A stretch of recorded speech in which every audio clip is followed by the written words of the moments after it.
pleurer,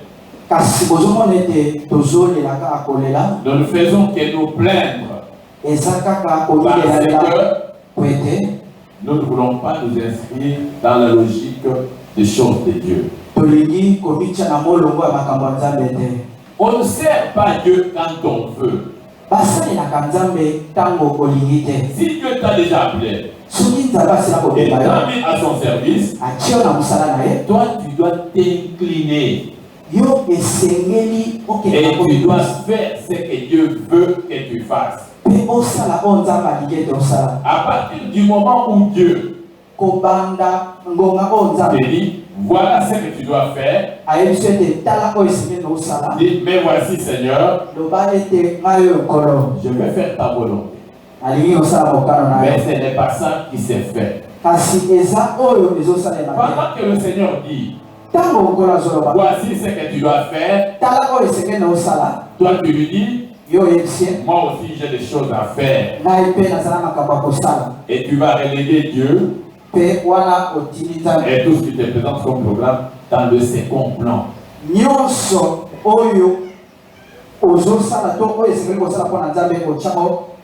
Quand Marie et Joseph ont trouvé Jésus au temple, il leur dit, mais pourquoi tu nous as fait cela? Jésus leur a dit, vous ne savez pas que moi, je dois faire la volonté de mon Père. Et c'est à partir de ce moment-là que Jésus avait commencé à se révéler petit à petit. Parce que les gens pensaient qu'il était fils de Marie et de Joseph. Parce que quand il dit, moi, je dois faire la volonté de mon Père, il s'est posé des questions pour savoir de quel Père s'agit-il. Toi aussi, aujourd'hui, tu as un père biologique, tu as une mère biologique. Mais tu as celui qui te donne la vie, le souffle, et qui t'a donné un travail pour que réellement, ayant accompli cela, tu puisses arriver à ce salut-là. Parce que dans le mot salut, il y a beaucoup de choses. Quelqu'un a dit au nom de salut, il a la vie, il a la consolation, il a la guérison, il a la grâce de Dieu. Le mot salut est globalisant et il le répond. Non,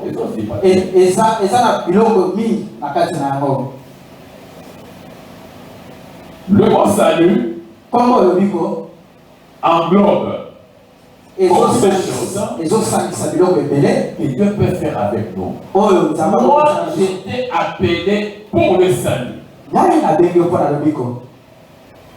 Et quand Dieu appelle, il fait des promesses. Ces promesses-là, pour qu'elles s'accomplissent, il faut que toi tu fasses ce que Dieu veut. Dieu de son côté est fidèle. Il va faire ce qu'il a dit. Mais c'est nous qui ne faisons pas ce que Dieu veut. Nous allons prendre un verset d'abord ce matin. C'est un verset que vous connaissez.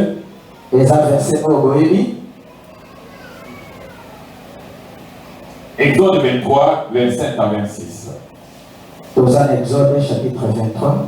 Nous allons partir. Verset 25 à 26. Quand nous venons aux intercessions de serviteurs, je vous dis ce que Dieu dit toujours dans le livre d'Ésaïe le prophète.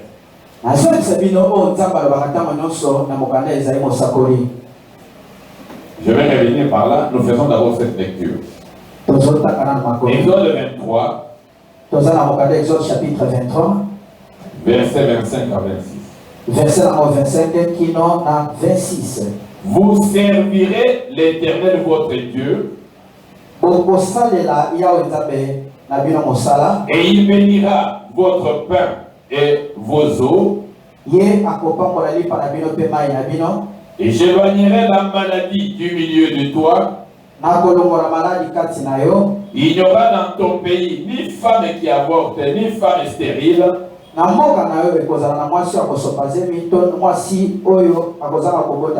remplirai le nombre de tes jours. Et de bénir sa parole. Amen. C'est une grande promesse que Dieu nous donne. Mais malgré que cette promesse est donnée aux gens, il y a toujours des pleurs, des murmures. Nous accusons toujours Dieu. Il ne fait pas ceci, il ne fait pas cela.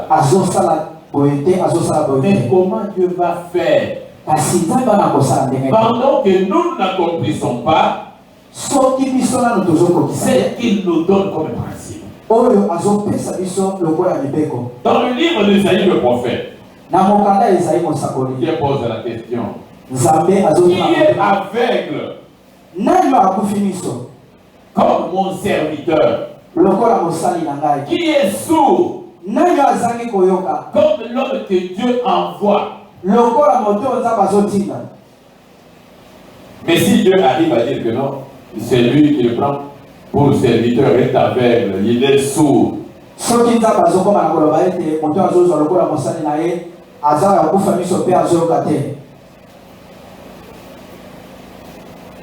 Dans le livre d'Ésaïe, chapitre...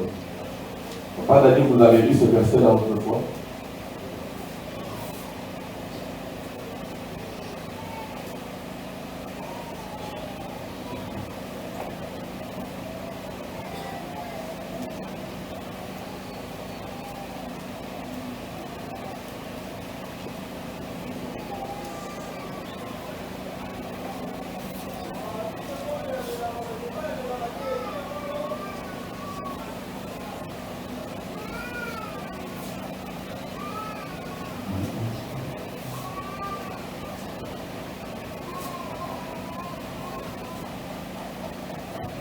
Je vais lire Ésaïe 42. Je commence par le verset 18. Ésaïe chapitre 42. Dieu s'adresse à qui? Il s'adresse aux sourds. Il s'adresse aux aveugles. Et qui sont ces sourds? Et qui sont ces aveugles? Sourds, écoutez. Aveugles, regardez et voyez. Qui est aveugle? Sinon mon serviteur. Et sourd comme mon messager que j'envoie. Qui est aveugle comme l'ami de Dieu. Aveugle comme le serviteur de l'Éternel. Tu as vu beaucoup de choses, mais tu n'y as point pris garde. On a ouvert les oreilles, mais on n'a point entendu. C'est comme ce matin, nous venons de lire Exode 23, versets 25 à 26. Ce sont des mots clairs et simples.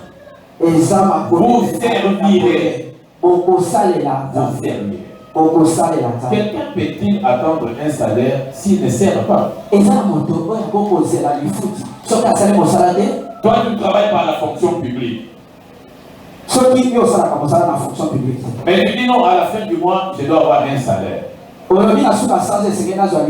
C'est un non-sens. Ça ne peut pas se faire. Parce que tu n'es pas inscrit au rôle. Comment va-t-on te payer à la fin? On ne te payera pas. Donc les hommes sont en train de faire des choses qui vont dans le sens inverse. Vous servirez. Ça signifie quoi? Qu'on vous a donné le travail et que vous vous mettez à l'exécuter. Mais combien de gens à qui Dieu a parlé, même ouvertement, et voici ce que vous devez faire, mais ils ne le font pas. Mais ils disent, Dieu ne fait pas ça, Dieu ne fait pas, c'est seulement le Dieu de l'Ancien Testament. La Bible dit, Jésus-Christ est le même. Hier, aujourd'hui et éternellement. Dieu ne changera pas parce que sa parole ne change pas.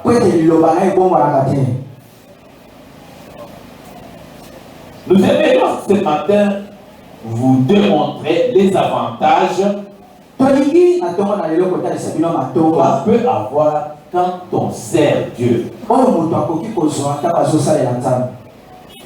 Parce que beaucoup de gens disent quoi? Non, il n'y a pas d'avantage. Il n'y a pas d'avantage. Il y a des gars on dit non, Moussala Bunda, Moussala Yapapa. Nous avons lu avec vous 1 Corinthiens chapitre 15 verset 58. Là où l'apôtre Paul disait ceci. Mes frères bien-aimés, travaillons de mieux à mieux à l'œuvre du Seigneur. Dans cette œuvre que nous faisons dans le Seigneur n'est pas vaine.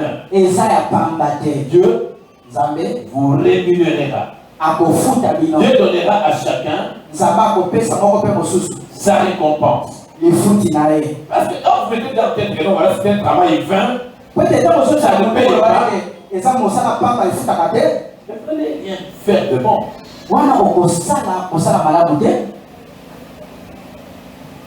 Travailler de mieux à mieux, sachant que cette œuvre que vous faites dans le Seigneur n'est pas vaine. Si les hommes savent payer les autres hommes après leur avoir donné du travail. Mais comment Dieu peut donner du travail à quelqu'un? Il fait tout simplement. Et après on dit bon, ok, c'est bon. Hein? On verra le reste après. S'il y a un bon rémunérateur, s'il y a un véritable patron, c'est Dieu. Mais regardez comment aujourd'hui l'œuvre de Dieu est abandonnée et laissée. Les gens peuvent faire tant qu'ils veulent parce qu'ils se disent il n'y a pas de récompense. De quelle récompense parlez-vous? L'histoire de Ésaïe 54. Chapitre 54. Si la récompense est comprise tout simplement en termes d'argent, là nous ne ferons rien. Mais moi je crois qu'il y a plusieurs récompenses plus importantes même que l'argent.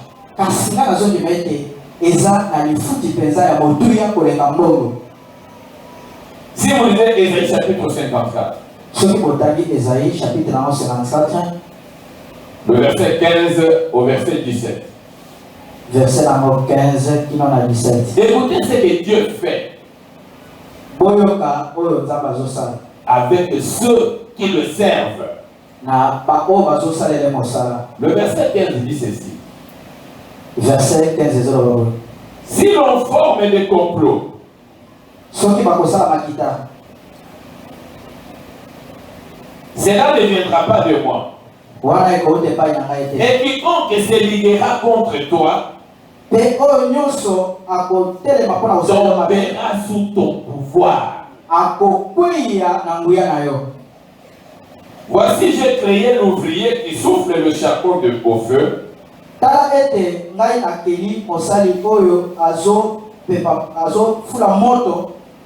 Et qui fabrique une arme par son travail.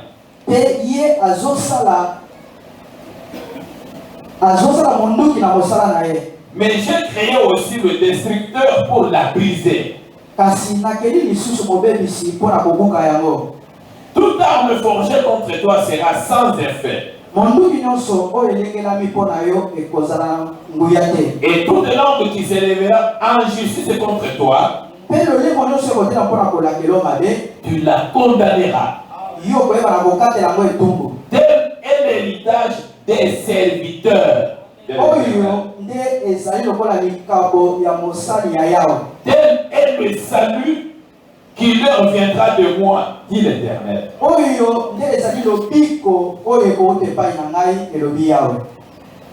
Les gens vont dans le monde mystique fabriquer je ne sais pas quoi pour mettre fin à ta vie. Ils se réjouissent, ils croient qu'avec ça, ils peuvent mettre un terme à ta vie. Mais Dieu dit ceci. Comme eux ont eu cette intelligence de fabriquer cette arme-là, lui aussi a créé également des gens qui peuvent détruire ces armes-là.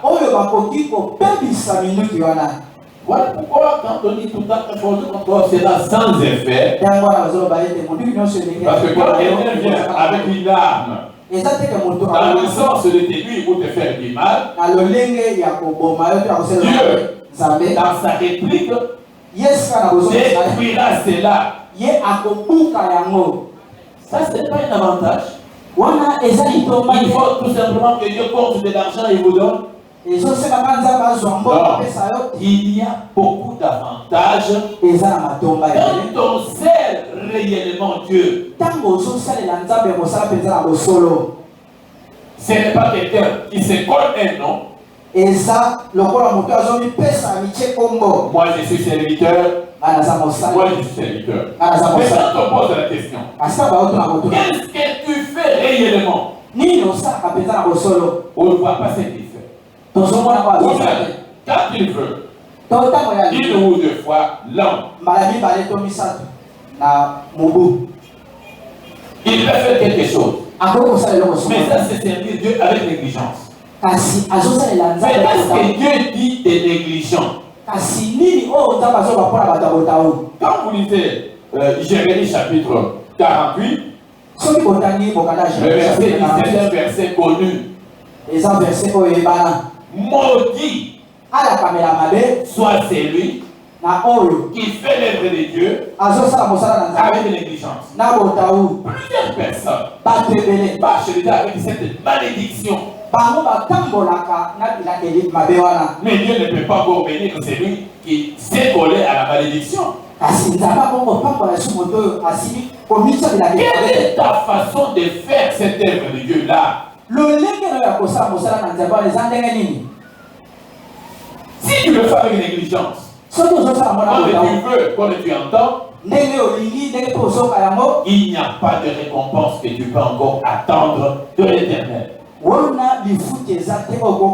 que tu es négligent. Parce que tu es superficiel. Tu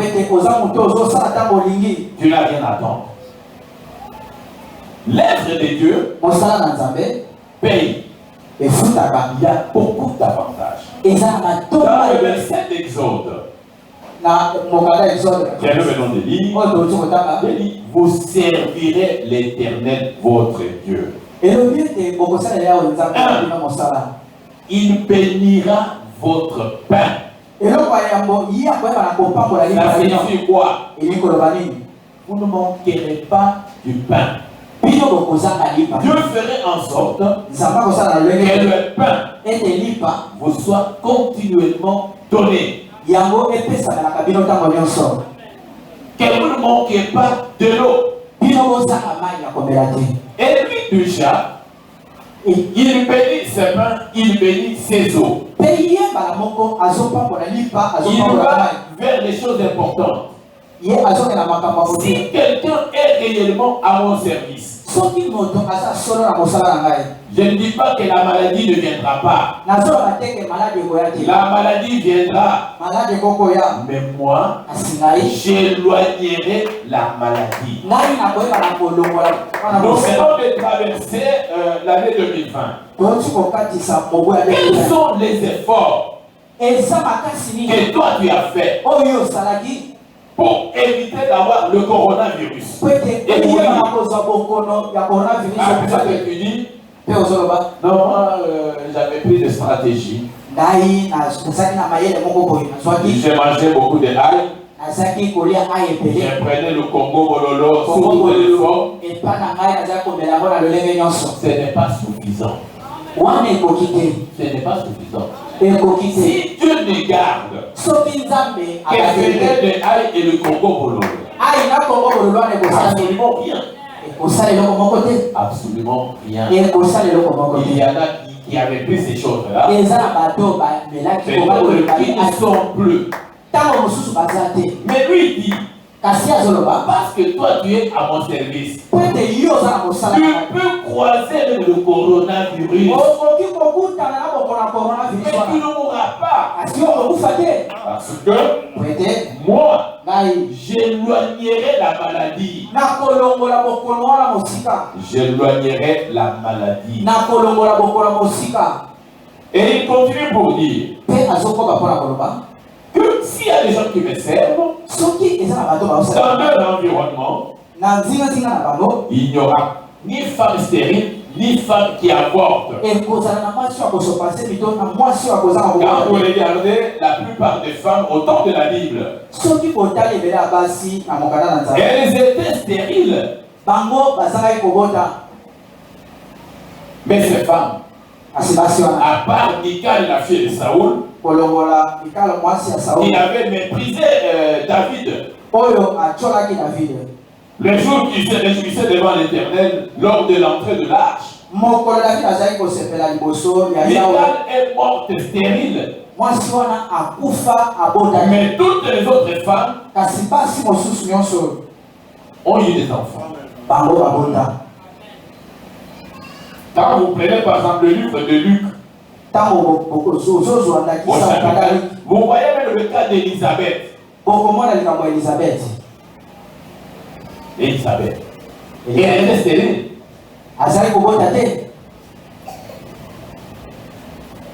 On peut citer encore beaucoup d'autres femmes.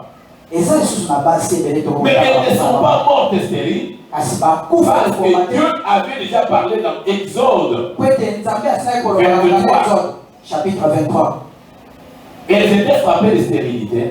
Mais elles ne sont pas mortes stériles. Quand tu dis quelque chose, ça doit s'exécuter. Si nous autres aussi, nous nous inscrivons dans la logique de sa volonté.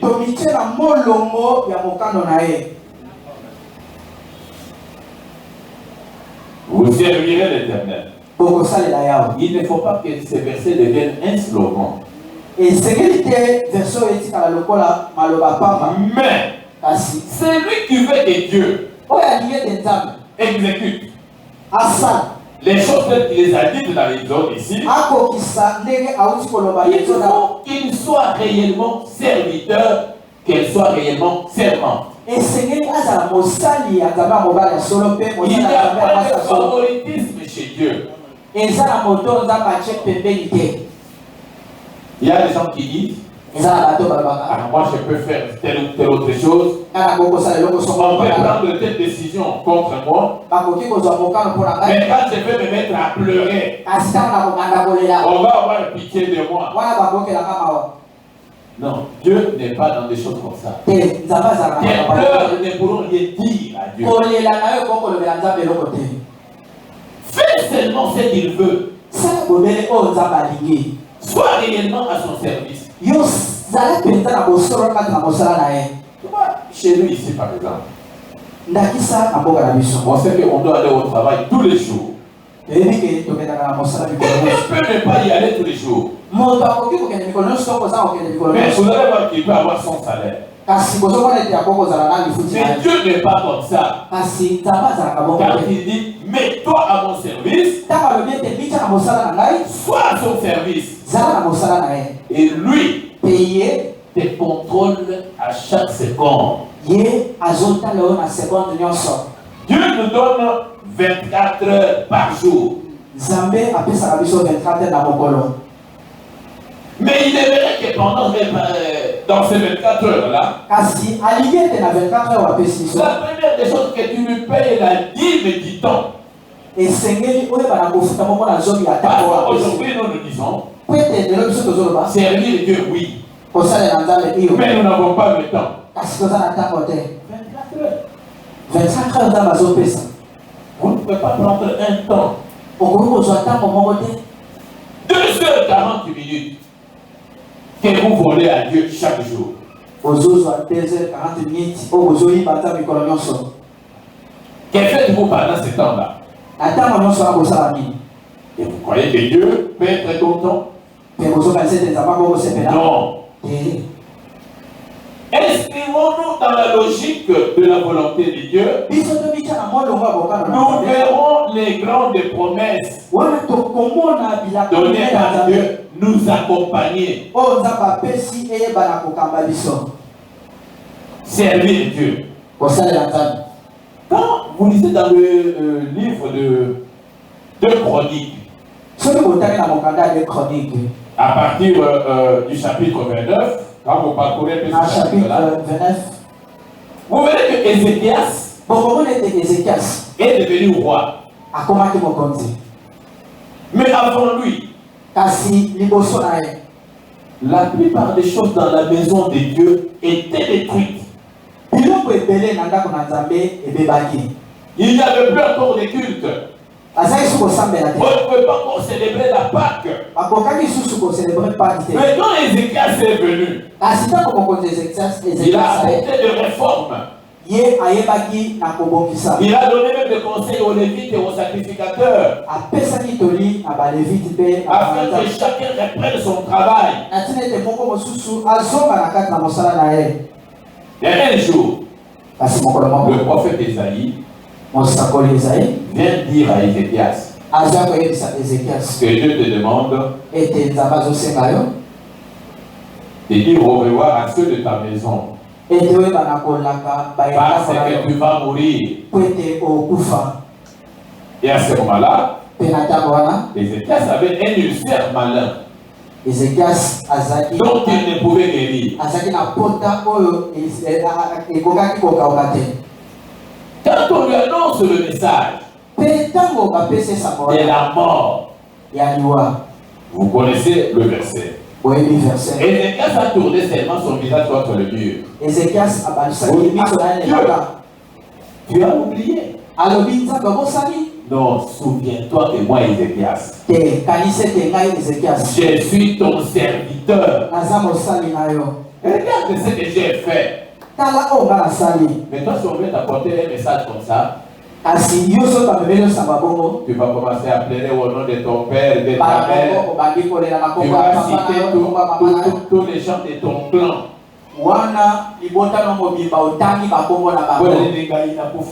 Fulani na biso ngayo inasali nini pona kufa mama na ngaye papa kalala ngayo inakomi kukufa papa kalala na batino sozotanga wana qu'est-ce qu'ils ont à faire par rapport à ta vie. Ézéchias a tourné le village contre le mur. Seigneur, rappelle-toi, j'ai été à ton service. Et quand Dieu a entendu ça, il s'est souvenu des ordres de toi. Que c'est une maladie peut venir auprès de mon serviteur. Moi, je dois éloigner la maladie. Et quand Ézéchias a dit des choses comme ça, Dieu a dit à Esaïe, rentre. J'ai compris que il y avait quelque chose qui semblait négligé. Ézéchias est mon serviteur. Dans Ésaïe 23, moi j'ai déjà dit que si une maladie atteignait mon serviteur, moi je dois éloigner cette maladie. Va dire à Ézéchias qu'il ne mourra pas. Il va vivre. Je vais lui ajouter 15 années. Parce que dans l'Exode 23, Dieu dit, vous servirez l'Éternel votre Dieu, il bénira votre père, votre eau, il éloignera la maladie, il n'y aura dans votre environnement ni femme qui avorte, ni femme stérile, et il vous ajoutera les jours. Et Dieu l'a fait. Donc il a témoigné du travail qu'il avait fait pour Dieu. Et Dieu a vérifié parce que sur son corps, il y a un livre de souvenirs. Tout ce que nous faisons est inscrit. Et Dieu ne peut pas oublier cela. Quand vous lisez l'épître de Paul aux Hébreux, Dieu n'est pas un homme pour oublier tout ce que nous avons apporté comme amour à son service. Tout ce que nous faisons et ce que nous ferons, Dieu ne peut pas oublier ça. Alors Ézéchias ne pouvait pas mourir. Il a obtenu l'accomplissement de cette parole d'Exode 23. Il avait réellement servi Dieu. Les activités dans la maison de Dieu avaient repris. Et Dieu était content. Et quand la maladie est arrivée, Dieu s'est souvenu de sa promesse. Il a dit à Esaïe, allez dire à Ézéchias, il ne pourra pas qu'on prenne une feuille de figue, qu'on place sur l'ulcère, et Ézéchias va guérir. Et ça a été fait ainsi. Servir Dieu. Venir à l'église ici, c'est un problème pour toi. Aller ça et là faire l'évangélisation, c'est un problème pour toi. Faire ce qu'on peut faire comme aide de Dieu, c'est un problème pour toi. Mais du matin au soir, Dieu n'agit pas encore. Mais il va agir en fonction de quoi? Prenons le livre de Luc au chapitre 1er.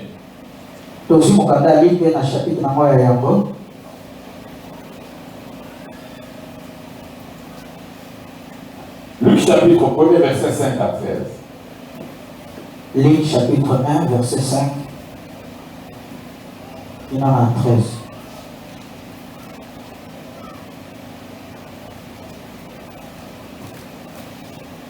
La Bible dit ceci. Du temps des rois de Judée, il y avait un sacrificateur nommé Zacharie de la classe d'Abia. Sa femme était d'entre les filles d'Aaron et s'appelait Élisabeth. Tous deux étaient justes devant Dieu, observant d'une manière irréprochable tous les commandements et toutes les ordonnances du Seigneur. Ils n'avaient point d'enfants parce qu'Élisabeth était stérile. Et ils étaient l'un et l'autre avancés en âge. Or, pendant qu'il s'acquittait de ses fonctions devant Dieu, selon le tour de sa classe, il fut appelé par le sort, d'après la règle du sacerdoce, à entrer dans le temple du Seigneur pour offrir le parfum. Toute la multitude du peuple était dehors en prière. à l'heure du parfum. Alors un ange du Seigneur apparut à Zacharie et s'étint debout à droite de l'autel du parfum. Zacharie fut troublé en le voyant et la frayeur s'empara de lui. Mais l'ange lui dit, ne crains point Zacharie, car ta prière a été exaucée. Ta femme Élisabeth t'enfantera un fils et tu donneras le nom de Jean. Amen. Amen. Tous les deux étaient avancés en âge. Ça, c'est rien devant Dieu. Non, mais vous voyez, moi je suis déjà avancé en âge. Rien n'est impossible à Dieu. Et tout est possible à celui qui croit. Quand vous voyez quelqu'un s'agiter dans ce sens-là, posez-lui la question s'il est serviteur ou s'il est servant. Là, il y a la faute devant Dieu. Parce que les Sarah ont enfanté à quel âge? Ye abotaki na bambula boni. Et la Bible dit qu'Élisabeth et son mari étaient avancés en âge. Dieu ne change pas. Dieu est le même. Nous n'avons pas parfois certaines peurs à éprouver pour certaines choses si réellement nous sommes serviteurs de Dieu. Et d'après ce que nous venons de voir, et la femme et l'homme étaient au service de Dieu. Il le faisait d'une manière irréprochable. Mais aujourd'hui, vous pouvez trouver dans certaines familles, c'est l'homme qui sert Dieu. La femme s'en fout de rien. Ou c'est la femme qui sert Dieu et l'homme, lui, ne fait absolument rien. Mais ici, Élisabeth et Zacharie, tous les deux, malgré le fait qu'ils n'avaient pas eu d'enfant, parce que ça pouvait être un facteur qui veut dire, mais pourquoi nous continuons à servir Dieu? Voilà, nous sommes déjà vieux, nous n'avons pas d'enfant. Et pourquoi c'est le buffet? Mais ils ont continué à servir leur Dieu. Parce que la Bible dit que Dieu fait toutes choses bonnes en son temps. Dieu. Ces gens ont peut-être commencé à servir ces dieux depuis leur jeunesse. Mais ils n'ont pas eu d'enfant. Mais aujourd'hui, il suffit que vous fassiez 2 jours sans manger. Dieu n'est pas Dieu. Dieu n'est pas Dieu. Il suffit qu'un problème arrive. La Bible a déclaré dans le livre de Isaïe. Si une langue s'élève contre toi en justice, tu la condamneras. Dieu donne beaucoup d'avantages à ceux qui le servent. Mais quel est le travail que tu fais pour Dieu? C'est un travail de qualité que Dieu peut approuver pour t'inscrire réellement au rôle que tu es son serviteur, que tu es sa servante.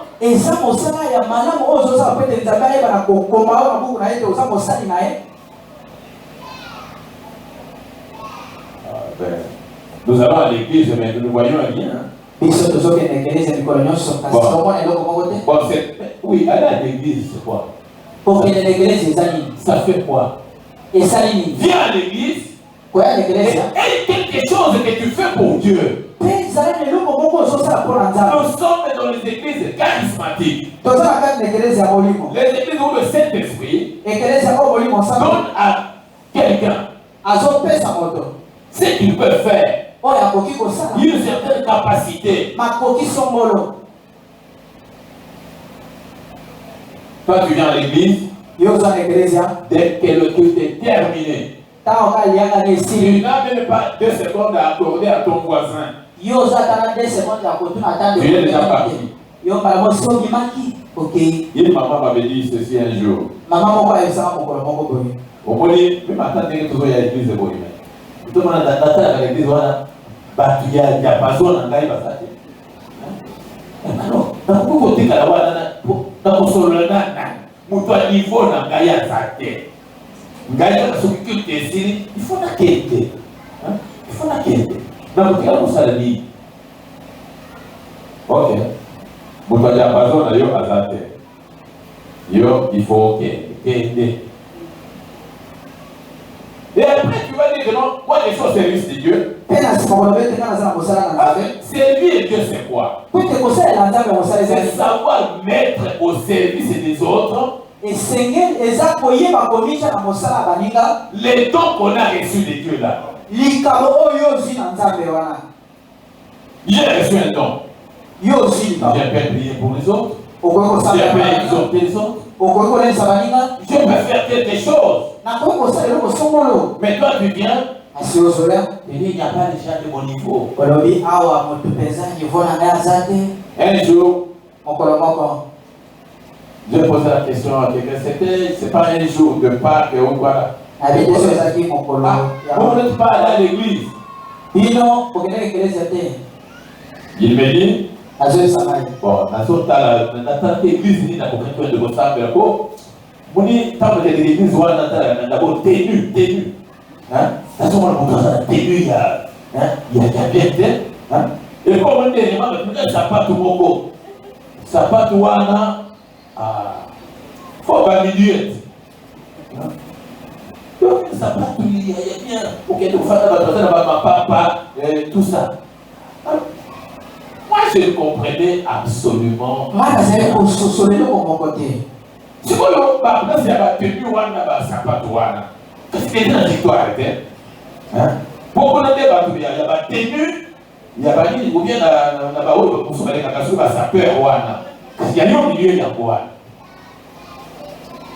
Quand on vient devant Dieu, les grades n'ont pas de place. Les diplômes n'ont pas de place. La Bible dit que quand Jésus avait choisi ses disciples, il avait choisi parmi les gens du peuple sans instruction. Mais il a fallu voir l'intelligence qu'il leur avait donnée. Mais quand vous venez, aux autres sapates, aux autres tenues, aux autres niveaux, niveau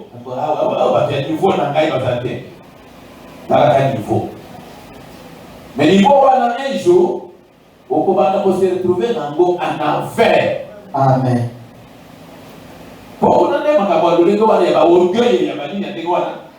Et ça, chez Dieu, c'est l'humilité. Et pas une ça.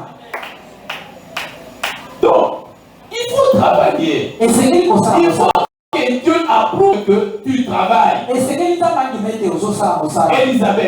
Elisabeth et son mari avaient continuellement travaillé pour Dieu. Et dans le temps de Dieu, comme le modérateur, nous avons fait ça, intention de prière. Sans ensemble. Il y a des exemples de ceux qui mettent des yoyo. Nous avons une solution de Gaïna yo, Tokawani orange. Mais en disant ça, il dit que Dieu ne fait pas les choses selon notre volonté. Dieu fait toutes les choses bonnes en son temps. Et quand le temps était là pour Elisabeth, Dieu a regardé, il a dit non. Ces gens me servent d'une manière irréprochable.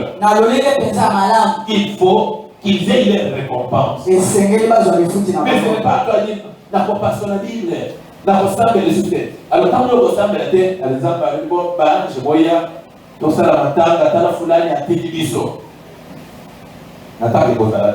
Dieu ne peut même pas se soucier parce que la Bible dit que Dieu est avec quelqu'un. Si c'est quelqu'un est avec lui, s'il abandonne, Dieu l'abandonnera aussi. Si tu lis bien, Ézéchias, à un moment donné, quand il a vu, après sa guérison, quand il a regardé aux richesses que les gens lui avaient apportées comme ça, Ézéchias avait rehaussé un peu les épaules. Et il a dit quoi? Dieu l'abandonna. Donc Dieu est comme ça. La première des choses, avant de réclamer une bénédiction, demande-toi d'abord si tu sers Dieu, si tu travailles pour Dieu. Et ce travail-là, tu le fais comment?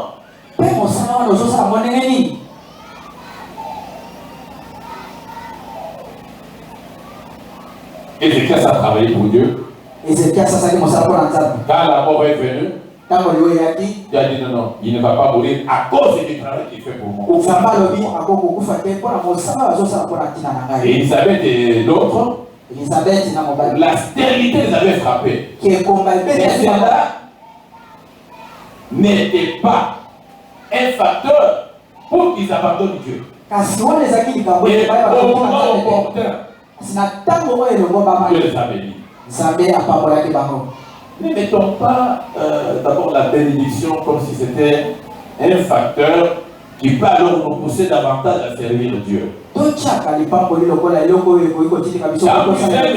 de Paul aux Hébreux, il y a eu des gens qui avaient reçu des promesses de Dieu. Mais pendant tout le temps qu'ils ont eu à vivre sur terre, ils n'ont pas palpé ces bénédictions.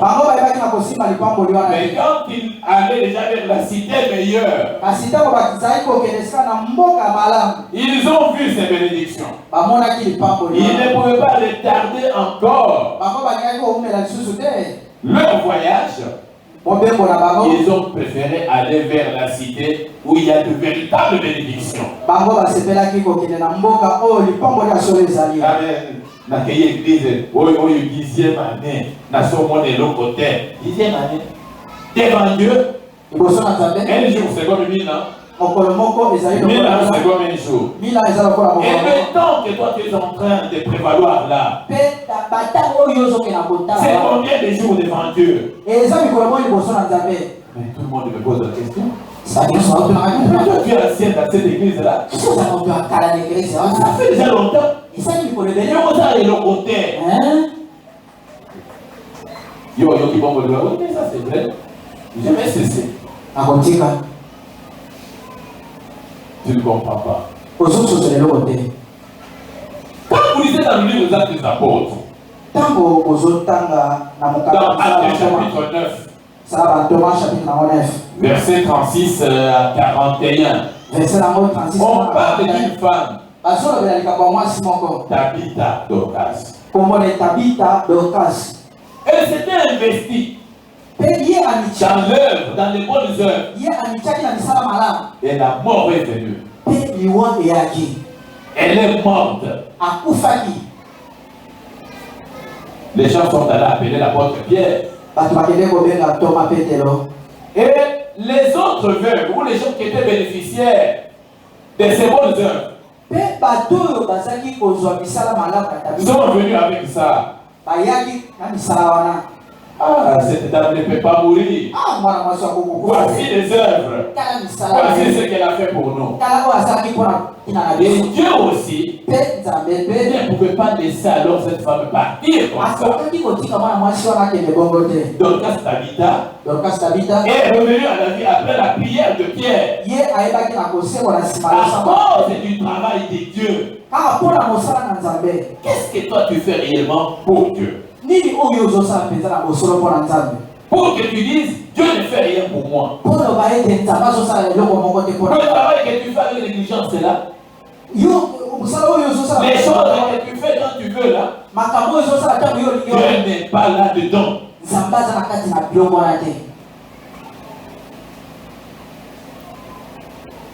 Bon, les mamans, pourquoi vous... Non, mais pasteur, maintenant tu es dans la chaîne, mais quand quand vous vous oubliez une chose. Et le salut est individuel. Et la bénédiction est individuelle. Quand tu dis, mais que les gens ne fassent ça. Ils vont le faire. Mais Dieu va les bénir. Dieu ne va pas te bénir toi. Toi, tu es resté les bénédictions.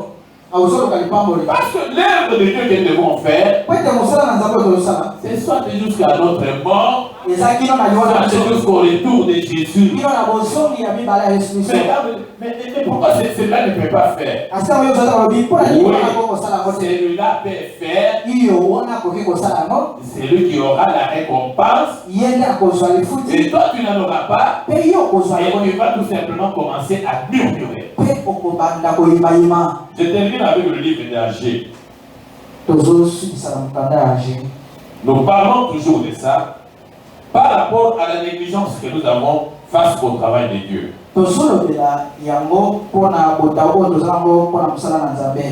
Aujourd'hui, beaucoup de gens jugent Dieu. Je ne sais pas si réellement ils ont raison ou pas. Agé a été envoyé par Dieu pourquoi? Dieu avait constaté que son œuvre était délaissée, était abandonnée. Chaque personne s'occupait de ses activités et les choses de Dieu étaient abandonnées. Et Dieu ne s'est pas laissé faire aussi. Alors dans Agé, si vous prenez du premier verset au 11e, la Bible dit ceci. La seconde année du roi Darius, le premier jour du 6e mois, la parole de l'Éternel fut adressée par Agé, le prophète, à Zorobabel, fils de Shealtiel, gouverneur de Juda, et à Josué, fils de Josadak, le souverain sacrificateur, en ces mots. Ainsi parle l'Éternel des armées. Ce peuple dit, le temps n'est pas venu, le temps de rebâtir la maison de l'Éternel. C'est pourquoi la parole de l'Éternel leur fut adressée par Agé, le prophète, en ces mots. Est-ce le temps pour vous d'habiter vos maisons, vos demeures d'emplissées, quand cette maison est détruite? Ainsi parle maintenant l'Éternel des armées. Considérez attentivement vos voies. Vous semez beaucoup et vous recueillez peu. Vous mangez, vous n'êtes pas rassasiés. Vous buvez et vous n'êtes pas désaltérés. Vous êtes vêtus et vous n'avez pas chaud. Le salaire de celui qui est à gage tombe dans un sac percé. Ainsi parle l'Éternel des armées. Considérez attentivement vos voies. Montez sur la montagne, apportez du bois et bâtissez la maison. J'en aurai de la joie et je serai glorifié, dit l'Éternel. Vous comptiez sur beaucoup et voici vous avez eu peu. Vous l'avez rentré chez vous, mais j'ai soufflé dessus. Pourquoi? Dit l'Éternel des armées. À cause de ma maison qui est détruite, tandis que vous vous empressez chacun pour sa maison. C'est pourquoi les cieux vous ont refusé la rosée et la terre a refusé ses produits. J'ai appelé la sécheresse sur le pays, sur les montagnes, sur le blé, sur le mousse, sur l'huile, sur ce que la terre peut rapporter, sur les hommes et sur les bêtes, et sur tout le travail de main. Les amis d'Okité, c'est Dieu. À cause de son œuvre qui est abandonné, il peut appeler la sécheresse dans votre vie. Il peut appeler la sécheresse sur tout travail de main que vous faites. Mais la justification, c'est là quoi? Non, ça doit être ma tante là. Ça doit être le voisin là. Mais la Bible dit quoi? C'est lui qui est né de Dieu. Ne pêche point. Il se conserve pur. Et l'ennemi ne le touche pas. Ça, c'est la parole de Dieu. Mais vous dites que vous êtes enfant de Dieu. Comment la tante vient détruire votre activité? Comment c'est l'oncle qui vient détruire ce que vous faites? Nous avons lu dans Ésaïe 54. Et si les gens peuvent faire des complots, ils vont tomber sous ton pouvoir. Non. Examinons parfois certaines choses. Quand tu ne sers pas Dieu, tu es seul. À ce moment-là, le sorcier, le magicien, le féticheur peut avoir quelque chose à faire sur toi.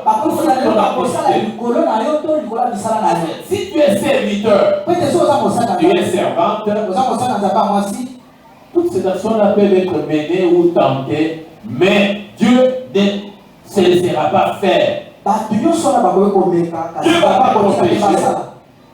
Dieu va te protéger. Et il va protéger ce que tu fais. Ici, Agé le prophète a été envoyé par Dieu pour dire ces gens étaient en captivité. Ils ont beaucoup pleuré. Maintenant que je les ai fait revenir, personne ne s'occupe de ma maison. Chacun s'occupe de sa maison à lui, de son champ, de son activité. Mais maintenant, qu'est-ce que moi j'ai fait? C'est lui qui avait le champ. Il est allé planter 8 sacs d'arachide. Mais le jour de la récolte, il a un sac d'arachide. 8 sacs. Il mange. Il n'est pas rassasié. Il boit de l'eau. Il n'est pas désaltéré. C'est lui qui va faire le travail de l'État. S'il a donné de l'argent, il croit qu'il a mis dans une bonne poche. Mais cette poche-là, Dieu lui donne la trou. Et lui croit qu'il a mis l'argent là-bas. Et cet argent se disperse, cet argent tombe. Ça, c'est Dieu. Il dit, celui-là. Donc il ramène cet argent à la maison. Moi, Dieu, je souffle dessus. Au père, ceux qui ont un dollar, au changer $10, le reste, tu ne vois pas, c'est que où est-ce que c'est parti? Alors ça, ce sont des sorciers. Hein? Ça doit être des sorciers. Voilà, au bandit, ça va sorcier. Regarde-toi bien. Est-ce que je sers Dieu? Parce que si je ne sers pas Dieu, moi qui suis appelé par Dieu, je vais avoir des problèmes avec ces dieux-là. Et ici, il dit même que chacun s'occupe de mon travail. Que chacun monte sur la montagne et apporte du bois. On peut restaurer la maison. Mais, comme nous avons lu dans Ésaïe 42, c'est lui qui s'est dit serviteur est toujours sourd. Il est toujours aveugle. Malgré ce qu'il est en train de voir, il ne change pas de comportement. Toi, tu connais la manière que tu sers Dieu. Si je dis ça, c'est parce que l'autre dimanche là, il y a eu un homme de Dieu qui est venu ici pour dire les gens se plaignent trop. J'ai été en prière. Les cris que j'entends ne sont pas des cris justifiés. Ces gens-là ne me servent pas correctement. Si je peux quantifier le travail qui est fait, c'est 15%. 15%. De ce que moi j'entends de chacun d'eux. Mais pourquoi les cris? Pourquoi les pleurs? Pendant qu'ils ne font pas ce que je leur demande. Autrefois, qu'est-ce que vous avez dit? Il y a déjà une grande table avec beaucoup de choses. Mais les gens ne les voyaient pas. Ce sont peut-être d'autres personnes qui viennent de loin. Ils viennent prendre. Mais ceux qui sont là ne voyaient point. Et ça confirme la parole de Dieu. Le serviteur est toujours aveugle. Il est sourd. Tout ce qu'on lui demande de faire. Prends une décision de cœur. Ça, nous le disons souvent, nous le faisons souvent. Mais les gens, dans la suite des temps, ne prennent pas encore en considération ce qu'on leur dit. La vie n'a pas de brouillon.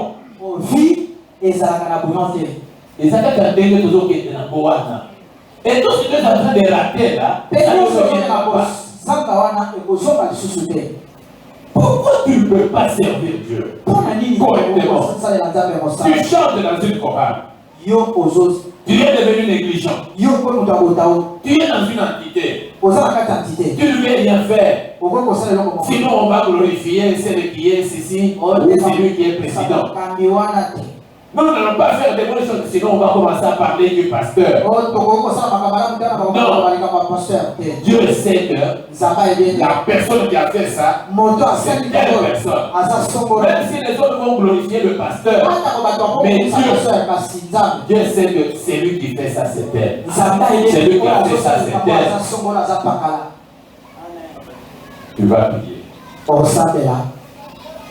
Pour voir comment tu peux rectifier ton tir. Comment à partir de maintenant, tu peux te donner à l'œuvre de Dieu. Pour être bénéficiaire de tous ces avantages ici. Tu pries.